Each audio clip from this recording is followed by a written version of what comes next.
तालुका प्रमुख म्हणून आपण काय सांगाल? निश्चित स्वरूपात ती 1-2 जागा 3 जागा अजून अपेक्षित होत्या आणि थोड्या वर्गाने नियोजनाचा थोडा अभाव किंवा थोडंसं उशिरा उमेदवार जे आहेत त्याचा थोडा फटका बसलाय. तर निश्चित स्वरूपात पक्ष बांधणी पक्ष संघटना निश्चित स्वरूपात वेगळ्या उंचीवर न्यायचं काम शरददादांच्या माध्यमातून आणि एकनाथभाईंच्या माध्यमातून बघा तुम्ही सगळ्यांनी पाहिले. आत्ता सुद्धा एकनाथभाई आलेच सगळे, म्हणजे हे सगळं वातावरण असताना सुद्धा कार्यकर्त्याला बळ देणं त्यांच्याकडे आहेच, त्या माध्यमातून काम होईल. एकनाथ शिंदे ओतूरला सभेला आले. उपमुख्यमंत्री अजित पवार यांच्या निधनानंतर ओतूरला सभा झाली पण ओतूरचा गड शिवसेनेच्या हातातून गेला. ठीक आहे ना, मी तेच म्हटलं ना, थोडंसं उमेदवार जाहीर करायला उशीर झाला, त्याची अडचण थोडी झाली. पण निश्चित स्वरूपात भविष्यकाळामध्ये पक्ष बांधणी पक्ष संघटना चांगल्या पद्धतीची करून सगळ्या तालुक्यावर पुन्हा कसं वर्चस्व राहील याच्यासाठी प्रयत्न निश्चित. राष्ट्रवादी त्याला म्हणून फटका बसला का?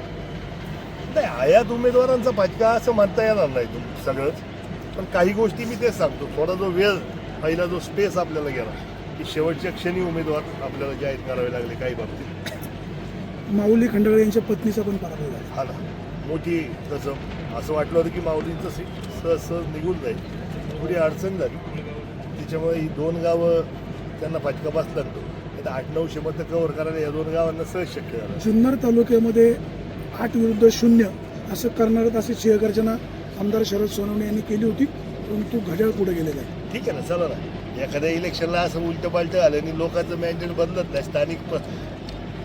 हेच काय स्थानिक स्वराज्य संस्थेचे इलेक्शन स्थानिक लोकांनी बघा ना. माझ्या बाबतीत म्हणायचं झालं तर मी परतही म्हणतो मी राष्ट्रवादी गावचा उमेदवार म्हणून मला वाटत नाही कोणी बाहेर सुद्धा पडलं. राष्ट्रवादी सुद्धा उमेदवारांनी ते पाहिलं आणि मला वाटतं की ह्या सगळ्या स्थानिक गोष्टी काही जुळवायला लागतात, त्या जुळल्या पाहिजे. आता जिल्हा परिषदेच्या पायरीपर्यंत तुमच्या मिसेसला तुम्हाला घेऊन जावं लागणार आहे. आतमध्ये मात्र त्यांनाच काम करावं लागणार आहे. कशा पद्धतीने त्यांना फ्री हँड राहील? फ्री हँडच आहे ना, घरात तिलाच फ्री हँड आहे. आता इथं बाहेर येत आहे, त्याला काय अडचण आहे. घरात आपण कुठं बघाय होतो इतकी वर्ष चाललंच की तुमचे पतिराज तुम्हाला आय लव्ह यू म्हणाले, तुमची काय प्रतिक्रिया?